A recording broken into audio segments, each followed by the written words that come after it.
Hello बच्चों, let's see the question. The question says, which of the following sentences are statements? In case of a statement, mention whether it is true or false. तो हमको यहाँ पे sentence क्या given है? May God bless you. तो सबसे पहले हम समझ लेते हैं कि इस क्वेश्चन के अंदर हम क्या की कंसेप्ट यूज करेंगे.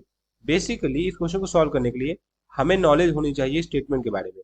स्टेटमेंट कैसे आइडेंटिफाई किया जाता है इसके बारे में हमें पता होना चाहिए. तो सबसे पहले हम समझ लेते हैं कि स्टेटमेंट रिलेटेड तीन इंपॉर्टेंट बातें. पहली कि ये एक तरह का सेंटेंस होता है. It is a type of sentence. Sentence के कई प्रकार होते हैं, उनमें से एक होता है हमारा स्टेटमेंट. अब स्टेटमेंट मैथ के टर्म में समझे क्या होता है. ये बेसिकली मैथमेटिकली एक्सेप्टेड होना चाहिए या कहें हम लोग मैथमेटिकली प्रूवन होना चाहिए. मैथ में कोई चीज तभी एक्सेप्ट की जाती है जिसको जो प्रूव हो चुकी होती है. तो यहाँ लिखेंगे मैथमेटिकली एक्सेप्टेड होना चाहिए. ये इन शॉर्ट कहने का मतलब है कि वो प्रूवन होनी चाहिए मैथमेटिकली. और तीसरी बात क्या है कि या तो ये ट्रू हो या तो ये फॉल्स हो. दोनों नहीं हो सकता at a time. Not both at a time. Not both यहाँ लिखेंगे हम लोग साइमल्टेनियसली. एक टाइम पे या तो ये ट्रू हो या तो फॉल्स. ऐसा नहीं होना चाहिए कि अभी ये ट्रू है बाद में फॉल्स होगा, ऐसा नहीं.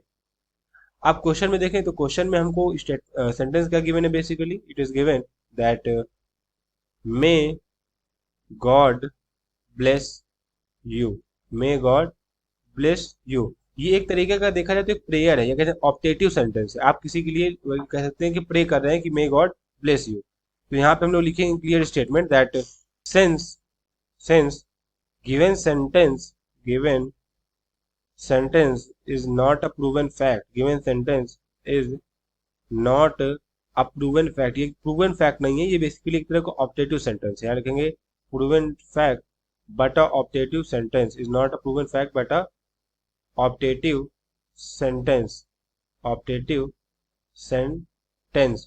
therefore यहाँ लिखे हम लोग therefore it is not a statement. it is not a statement. अगर ये स्टेटमेंट ही नहीं तो ट्रू और फॉल्स बताने का यहाँ पे सवाल नहीं उठता.